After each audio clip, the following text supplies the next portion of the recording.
18 मई 2025 का दिन भारत के संवैधानिक इतिहास में एक और गहरा पन्ना बन गया है। ऐसा मानना है देश के कुछ जाने माने लीगल एक्सपर्ट्स, जर्नलिस्ट, एकेडमिशियंस और एक्टिविस्ट का। लेकिन क्यों? इस बार ऐसा क्या हुआ जिसके बाद इतने डीप और स्ट्राइकिंग क्रिटिसिज्म जुडिशरी के प्रति देखने को मिले? सुप्रीम कोर्ट में वक्फ अमेंडमेंट 2025 एक्ट की हियरिंग के बीच एक और ऐसा केस सुना गया जहां अशोका यूनिवर्सिटी के पॉलिटिकल साइंस के प्रोफेसर और हेड डॉक्टर अली खान महमूदाबाद को हरियाणा पुलिस ने गिरफ्तार कर लिया था। गिरफ्तारी के पीछे दो शिकायतें थी, एक सरपंच की और दूसरी Haryana state commission for women की चेयरपर्सन की, जिन्होंने उनके फेसबुक पोस्ट यानी कि 8 मई को लिखा गया एक पोस्ट को एंटी नेशनल और कम्युनल बता दिया। पोस्ट का कंटेक्स्ट था इंडो पाक कन्फ्लिक्ट और पहलगाम टेररिस्ट अटैक के बाद का भारत का रिएक्शन। लेकिन क्या सच में ये पोस्ट एंटी नेशनल था? सुप्रीम कोर्ट के लॉयर एडवोकेट प्रशांत भूषण ने ट्वीट करते हुए कहा, the supreme court bench led by justice Suryakant today while granting interim bail to professor Mahmoodabad imposed draconian conditions virtually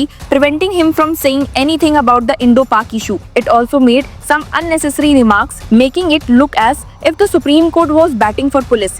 Very unfortunate. सिर्फ यही नहीं, क्रिटिक्स मानते हैं कि सबसे दर्दनाक बात यह है कि जिस फेसबुक पोस्ट को लेकर ये सब शुरू हुआ उसकी बेसिक समझ भी कंप्लेनेंट्स में नहीं थी। कुछ तो उनके टीवी इंटरव्यूज में खुद दिख गया था। उसके बावजूद जब सीनियर एडवोकेट कपिल सिब्बल ने प्रोफेसर को रिप्रेजेंट किया तो सुप्रीम कोर्ट ने इंटरिम बेल तो दे दी, लेकिन एक स्पेशल इन्वेस्टिगेशन टीम बनाने का ऑर्डर भी दे दिया। प्रोफेसर का पासपोर्ट सरेंडर करवा दिया गया और सोशल मीडिया पे कुछ भी पोस्ट करने से मना कर दिया गया। क्या इस तरह का कंडीशनल लिबर्टी सच में लिबर्टी है? क्रिटिसिज्म्स में जर्नलिस्ट और एकेडमिशियंस ने समझाया है कि प्रोफेसर महमूदाबाद ने अपने पोस्ट में 3 बेसिक बातें कही थी। पहला था टेररिज्म के खिलाफ एक्शन और स्ट्रेटेजिक शिफ्ट। उनका कहना था the Pak military has used militarized non state actors to destabilize the region for far too long while also claiming to be victims on the international stage. It has also used the same actors, some of whom were targeted in the recent strikes, for foment sectarian tensions in Pakistan. Despite this collapse, care has been taken by the Indian Armed Forces to not target military or civilian installations or infrastructure so that there is no unnecessary escalation. The loss of civilian life is a tragic on both sides and is the main reason why war should be avoided. इन्हीं line को सबको explain करते हुए critics ने कहा है कि यहाँ प्रोफेसर ने बिल्कुल क्लियरली बताया है कि इंडिया ने मिलिट्री रिस्पॉन्स दे दिया है, लेकिन सिविलियंस और इंफ्रास्ट्रक्चर को टारगेट नहीं किया ताकि एस्केलेशन ना हो। ये कोई एंटी नेशनल बात तो नहीं थी, बल्कि एक मैच्योर और ह्यूमन व्यू पॉइंट था। आगे क्रिटिक्स का कहना है कि दूसरी बात पोस्ट में वॉर के ग्लोरिफिकेशन को लेकर है। प्रोफेसर ने लिखा है, there are those who are mindlessly advocating for a war but they have never seen one, let alone lived in or visited a conflict zone. War is brutal. The poor suffer disproportionately and the only one who benefit are politicians and defense companies. Political conflicts have never been solved militarily. Critics ने कहा कि ये बात सिर्फ उनके personal opinion नहीं था। General Naravane जैसे रिटायर्ड आर्मी चीफ्स भी इस तरह के कॉशनरी स्टेटमेंट्स दे चुके हैं। प्रोफेसर महमूदाबाद ने एक रिस्पॉन्सिबल सिटीजन की तरह सबको ये याद दिलाने की कोशिश की है कि वॉर कोई मूवी नहीं है, ये जमीन पर जीने मरने का सवाल होता है। पोस्ट की सबसे इम्पोर्टेंट हिस्से को लेकर क्रिटिक्स ने कहा कि तीसरा पॉइंट था हिपोक्रेसी और टोकनिज्म को लेकर, जहां कर्नल सोफिया कुरैशी जैसे ऑफिसर्स को हाईलाइट करते हुए वो एक और रियलिटी की तरफ ध्यान दिलाते हैं। I am very happy to see so many right wing commentators applauding colonel Sofia Qureshi, but perhaps they could also equally loudly demand that the victims of mob lynches, arbitrary bulldozing and others who are victims of the BJP hate mongering be protected as Indian citizens. Optics must translate to reality on the ground, otherwise it is just hypocrisy. Critics ने clarify किया कि उनका कहना था कि सिर्फ optics से काम नहीं चलेगा। अगर आप विमेन ऑफिसर्स की तारीफ करते हैं तो मुस्लिम सिटीजन्स के राइट्स और उनकी सिक्योरिटी के लिए भी उतनी ही आवाज उठानी चाहिए। साथ ही क्रिटिक्स ने रिवील किया कि इस पोस्ट को लेकर हरियाणा विमेन्स कमीशन की चेयरपर्सन रेनू भाटिया ने FIR दर्ज करवाई, जिनकी पॉलिटिकल एस्पिरेशंस यानी कि बीजेपी से टिकट की ख्वाहिश किसी से छुपी नहीं है। दूसरी FIR एक local BJP youth wing leader ने करवाई है। दोनों FIRs में सेडिशन के नए वर्जन सेक्शन 152 और भी कई सारे प्रोविजंस लगा दिए गए हैं। क्रिटिक्स ने कहा है कि आयरनी ये है कि प्रोफेसर का पोस्ट आर्मी के रिस्ट्रेंट की तारीफ करता है,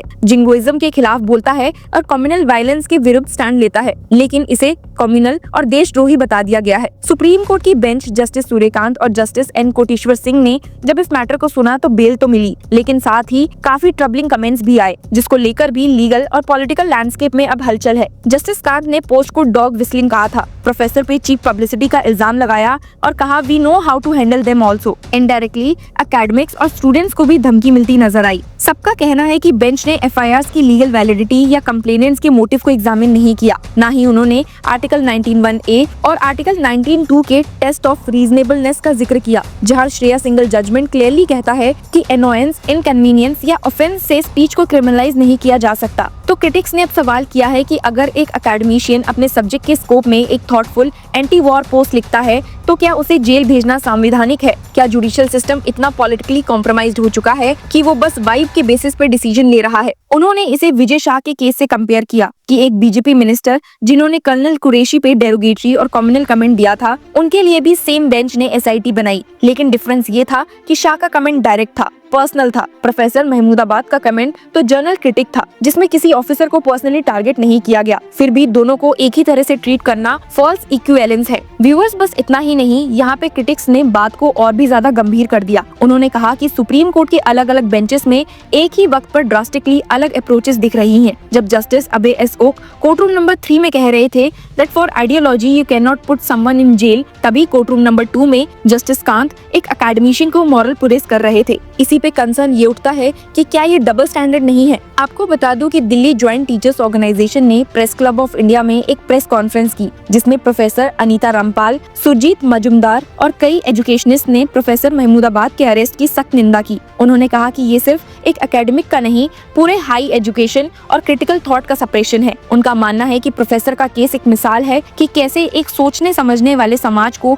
डरा धमका कर कन्फॉर्मिस्ट बनाया जा रहा है। ये सप्रेशन सिर्फ एक टीचर का नहीं, बल्कि हर स्टूडेंट, राइटर और कंसर्न सिटीजन का सप्रेशन है। ये सिस्टमैटिकली प्लान्ड है और अब जुडिशरी भी इस साइकिल का एक हिस्सा बन चुकी है। क्रिटिक्स ने पॉइंट आउट किया कि सबसे डिस्टर्बिंग बात तो ये है कि सुप्रीम कोर्ट ने कभी एडीएम जबलपुर में जस्टिस एचआर खन्ना के डिसेंटिंग जजमेंट को रिस्टोर किया था, जिसमें कहा गया था that even in the absence of article 21 the state has got no power to deprive a person of his life and liberty without the authority of law. Puttaswamy case में भी ये रीअफर्म हुआ था, लेकिन अब लगता है कि वो कमिटमेंट सिर्फ जजमेंट तक सीमित था, रियल लाइफ में नहीं। एक टॉन्ट मारते हुए क्रिटिक्स व्यू रखते हैं कि आखिर में ये भी समझना जरूरी है कि प्रोफेसर महमूदाबाद ने अपने पोस्ट में गीता, प्रोफेट और इमाम अली का जिक्र किया था, तो हो सकता है कि ये भी कुछ लोगों के लिए कॉम्युनल लेंस में खटक गया हो, लेकिन उनका मैसेज क्लियर था, एम्पैथी, जस्टिस और ट्रुथ को अपहोल्ड करो, चाहे समय कितना भी कठिन क्यों ना है। आखिर में लीगल एक्सपर्ट्स, जर्नलिस्ट और एकेडमिशियंस ने पूछा है कि जब कोर्ट्स, जिन्होंने लोगों के राइट्स की रक्षा करनी है,